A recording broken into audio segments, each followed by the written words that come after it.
Good evening guys, কেমন আছো তোমরা সবাই? আশা করি সবাই ভালো আছো। পরম মৌসুমী ডেইলি ব্লগ চ্যানেলে তোমাদের অনেক অনেক স্বাগত জানাই। পরমকে দেখছো তো এইভাবে শুয়ে থাকতে? ও ঘুমাচ্ছে, এখনও পর্যন্ত ওর ঘুমটা ভাঙেনি।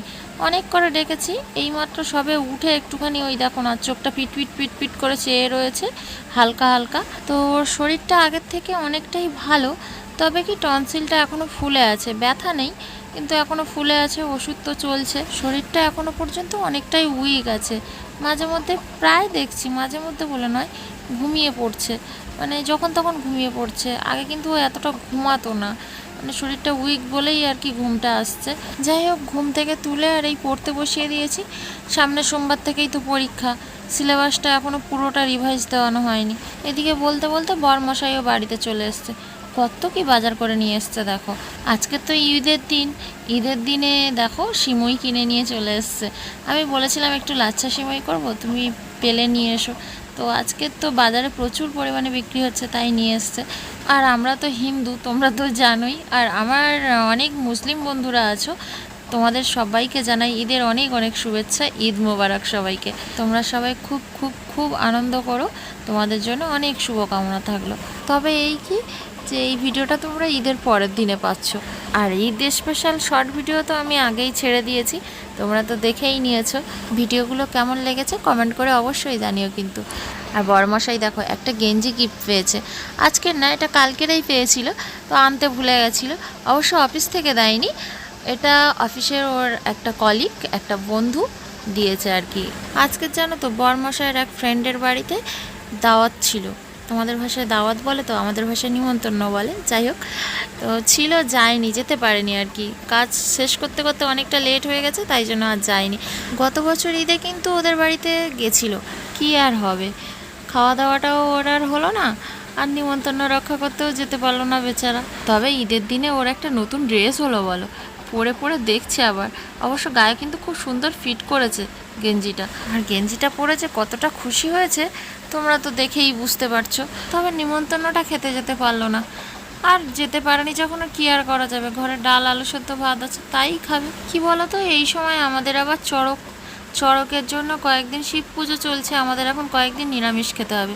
সেই কারণের জন্য বাড়িতে কিছু ছিল না, ডাল আলু সেদ্ধ করে রেখেছি। এখন এসছি রান্নাঘরে একটু সিমই বানাবো বলে, ও তো সিমই নিয়ে এসছে। ফার্স্টে আমি এখানে একটু দুধ গরম করতে বসিয়ে দিয়েছি, 1/2 লিটার দুধ নিয়ে এসেছিলো। আর এখন ওই দুধে 2-3 চামচ মতো কর্নফ্লাওয়ার দিয়ে দিচ্ছি। ঠান্ডা দুধেই এটা দিতে হবে। গ্যাসটা আমি এখনও অন করিনি। এবার ভালো করে এটাকে গুলিয়ে নিতে হবে। ঠান্ডা জলে বা ঠান্ডা জিনিসে ছাড়া এই কর্নফ্লাওয়ারটা কিন্তু গলে না, গরমে দিলে গুলবেই না, দোলা পাকিয়ে থাকবে। এই জন্য এই যে দিয়ে দিয়েছি, এতে একটু চিনি দিয়ে দিলাম। আর এইবারে আমি গ্যাসের ফ্লেমটা অন করে দেব। আর হ্যাঁ, মিষ্টিটা যে যার স্বাদ মতো দিও, যে যেরকম খেতে পছন্দ করো। গ্যাসের ফ্লেমটা এবার অন করে দিয়েছি, দিয়ে এবার দিয়ে দিচ্ছি গুঁড়ো দুধ, পাউডার দুধ, যেটা আমি আমুলের দুধ নিয়েছি। এবারে এইটাকে ভালো করে গুলিয়ে একসঙ্গে ঘাঁটতে হবে। যেহেতু দুধটা একটু হালকা হালকা গরম হয়ে গেছে, হালকা হালকা গরমে যদি এই গুঁড়ো পাউডার দুধটা দেওয়া হয়, ভালোভাবে গুলে যায়, ভালোভাবে মিশে যায়, কোনো দলা পাকিয়ে থাকে না। তবে হ্যাঁ, দুধটা যদি বেশি গরম হয়ে যায়, মানে ফুটে যায় আর কি, তখন কিন্তু এই পাউডার দুধটা গুলতে চাইবে না, তখন দেখবে দলা পাকিয়ে থাকবে। আর আমি আজকের বানাচ্ছি এই যে লাচ্ছা সিমইয়ের একটা ডেজার্ট টাইপের। তো চলো পুরো ভিডিওটা দেখতে থাকো, কিভাবে বানাচ্ছি সবই বুঝতে পেরে যাবে। দেখো, দুধটা পুরোপুরি প্রায় কমপ্লিটভাবে গুলিয়ে এসছে, মানে আর একদমই দলা পাকিয়ে নেই। আর আমি এদিকে একটা কড়াই বসিয়ে দিয়েছি, আর এইটাকে অনবরত নেড়ে যেতে হবে। কর্নফ্লাওয়ার দেওয়া আছে তো, না হলে কিন্তু বসে যাবে তলায়। আমি এখন কড়াইতে ঘি দিয়ে দিচ্ছি। অবশ্য জানো তো, আমার কড়াইটা কয়েকদিন ধরে এরকম অবস্থা হয়েছে, ভেতরের দিকটা এরকম কালচে মতো হয়ে গেছে, কোনোভাবেই ওঠাতে পারছি না। আমি কয়েকদিন ধরে আমি অসুস্থ, পরম অসুস্থ, এই করে করে না কড়াইটাকে যে ভালো করে মাজবো সেটুকু টাইমও পাচ্ছি না। যাই হোক, ঘি দিয়ে এতে লাচ্ছা সিমাইগুলো দিয়ে দিলাম, দিয়ে আর এইবারে আমি নাড়তে থাকবো। তার আগে আরও কয়েকটা জিনিস আমাকে দিতে হবে, সেটা হচ্ছে কাজু কিশমিশ। কাজু বাদামগুলো ভেঙে ভেঙে দিয়েছি, আর কিশমিশগুলো গোটা গোটা রয়েছে। এইবারে একটু নেড়ে চেড়ে নিয়ে এতে আমি আরও কয়েকটা জিনিস অ্যাড করব। কী কী অ্যাড করছি সেটা পরে দেখাচ্ছি।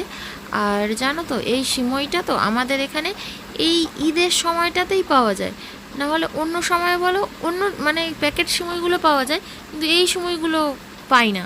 মানে আমি তো এই ফার্স্ট টাইম এই সময় বাড়িতে বানাচ্ছি, আগে কোনোদিনও এই সময় আমি বাড়িতে রান্নাই করিনি আর খাইও নি। আজকের একটা নতুন রেসিপি দেখলাম, হঠাৎ চোখে পড়লো, তাই জন্য ভালো লাগলো, ভাবলাম কি যে বানিয়ে ফেলা যাক এখন যেহেতু সিমইটা পাওয়া যাবে। তো যাই হোক, এখন আমি দিয়ে দিয়েছি একটু গুঁড়ো দুধ আর চিনি। এইটা এবার এর সঙ্গে ভালো করে নেড়ে চেড়ে নেবো। তবে হ্যাঁ, গুঁড়ো দুধটা না ঠান্ডা অবস্থাতে দিলেই সবচেয়ে ভালো হতো।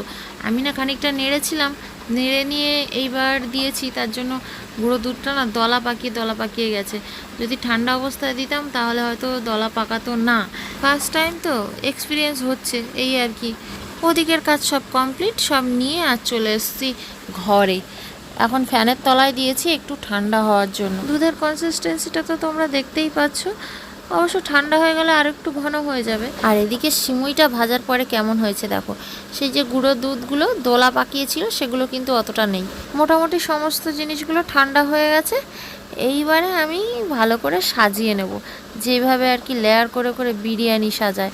ফার্স্টের লেয়ারে এই ভাজা সিমুইগুলো দিচ্ছি, তারপরে আবার ওর উপরে ওই যে দুধটা দিয়ে দেবো, ঢেলে দেবো, আর তার উপরে আবার সিমইয়ের লেয়ার পড়বে আর কি।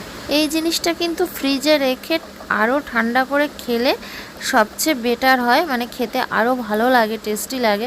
কিন্তু আমাদের তো ফ্রিজ নেই, তো কী আর করা যাবে। অবশ্য দুধটা এখনও পর্যন্ত গরম আছে, তার জন্য মানে দুধ অতটাও গরম নেই, গামলাটা এখনও খুব গরম। তা আমি ওই জন্য গামছা নিয়ে এসে আবার গামছা দিয়ে ধরলাম, মানে কিছু পেলাম না হাতের ধারে, গামছাটা ছিল তাই জন্য ওইটা দিয়ে ধরে নিয়েছি। যেহেতু দুধটা অনেকটাই ঘন তাই জন্য দেখো এক জায়গায় ছড়িয়ে যাচ্ছে, মানে এক জায়গায় আর কি থাকছে, সেটাকে আমাকে চামচ দিয়ে সরিয়ে সরিয়ে চারদিকটা করে খেলিয়ে দিতে হচ্ছে। অবশ্য দুধটা একটু কম হয়ে গেছে, আরও একটু হলে মনে হয় যেন ভালো হতো, মানে পরিমাণটা আমার একটু কম বেশি হয়ে গেছে। তবে হ্যাঁ, দুধটা আর একটু বেশি হলে যেন আমার মনে হচ্ছিল ভালো হতো। তবে সব কিছু ঠিকঠাকই ছিল। বাকি এইবারে আমি উপর থেকে আর একটা লেয়ার করে দিয়ে দিচ্ছি। দেখো কীরকম দেখতে লাগছে এইবারে পুরো সিমইটাকে, কি সুন্দর হয়ে গেছে তাই না? ফার্স্ট টাইম এইভাবে বানিয়ে খাওয়া হচ্ছে বলো, জানি না খেতে কেমন হয়েছে, বরমশাইকে খেতে দেব। তবে আর একটু ঠান্ডা হয়ে যাক, ঠান্ডা হয়ে গেলে তারপরে ভাবছি খেতে দেবো।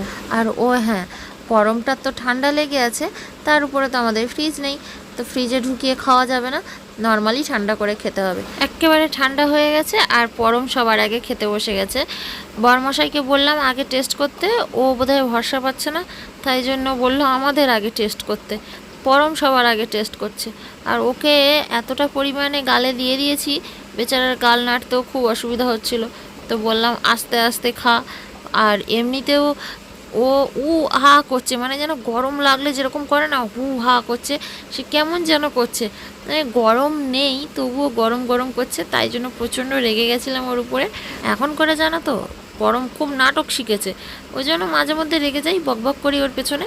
এবারে আমি টেস্ট করে দেখছি, সত্যিই খুব সুন্দর খেতে হয়েছিল। আমার এক্সপ্রেশনটা দেখে তোমরা নিশ্চয়ই বুঝে গেছো। এবারে পরম এক্সপ্রেশনটা দেবে, দেখো সত্যিই ভালো লেগেছে খেতে, মানে আমি ফার্স্ট টাইম খাচ্ছি কিন্তু আমার তো খুবই ভালো লেগেছে, পরমেরও খুব ভালো লেগেছে। এবারে দেব বরমশাইকে খেতে, দেখি ও কি বলে, ওই এক্সপ্রেশনটা কেমন দেয় সেটাই তো দেখার ব্যাপার। যা বাবা, এখনও নিজে খাচ্ছে না, পরমকে দিয়ে গেল, মানে এখনও বোধহয় ভরসা করতে পারছে না, খাবো না তাও বুঝে উঠতে পারছে না। এইবারে খেয়েছে, যা হোক। এইবারে এক্সপ্রেশনটা দিতে বলছি, খেয়ে ভালো করে বুঝে এক্সপ্রেশন দেবে। দাঁড়াও, আরও এক চামচ খেয়ে নিল, এইবারে বলছে ভালো হয়েছে। আমি আবার বললাম শুধু ভালো বললে হবে না, এক্সপ্রেশন দিতে হবে, তাই আবার এক্সপ্রেশনটা দিল সুপার বলে। আর বেচারার নাকি খুব জোর ঘুম পেয়েছে, আমার উপরে যেই বলেছি ভালো করে এক্সপ্রেশনটা দাও, তারপর আমাকে এরকম ভ্যাংচাচ্ছিল। সত্যি সত্যি ওকে দেখেই মনে হচ্ছে ওর প্রচণ্ড ঘুমও পেয়েছে। এমনিতেও তো কয়েক রাত ঠিকঠাক ঘুম নেই, পরম অসুস্থ যেখান থেকে হয়েছে সেখান থেকে ও ঘুমাতে পারেনি। আমরা তো তবুও দুপুরে বাড়িতে একটু একটু ঘুমাতে পারি, কিন্তু ও তো তাও পারে না, তাই না? অবশ্য রাতটা আমিই বেশি জেগেছি, ও একটু কম জেগেছে। পরম যখন যন্ত্রণায় ছটফট করতো তখন ও জেগে যেত, না হলে বাকি টাইম অবশ্য ঘুমিয়েছে। তবুও কি খানিকটা ঘুমের ঘাটতি তো থেকেই গেছে, যেহেতু অফিসে গিয়েও ঘুমাতে পারে না।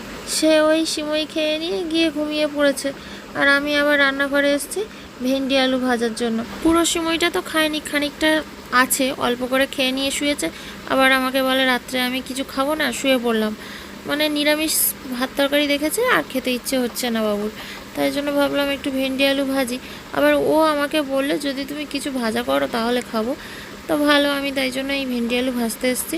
এখন বাজে 9:30, আর 10:30টার দিকে দেখি ডাকবো, ডেকে খেতে দেবো সবাইকে। ততক্ষণে অনেকটা খিদে পেয়ে যাবে। তো গাইস, ভিডিওটা কেমন লাগলো কমেন্ট করে জানিও, আর ভালো লাগলে একটা লাইক অবশ্যই দিয়ে দিও। আজকের মতো সবাইকে good night, tata, bye bye.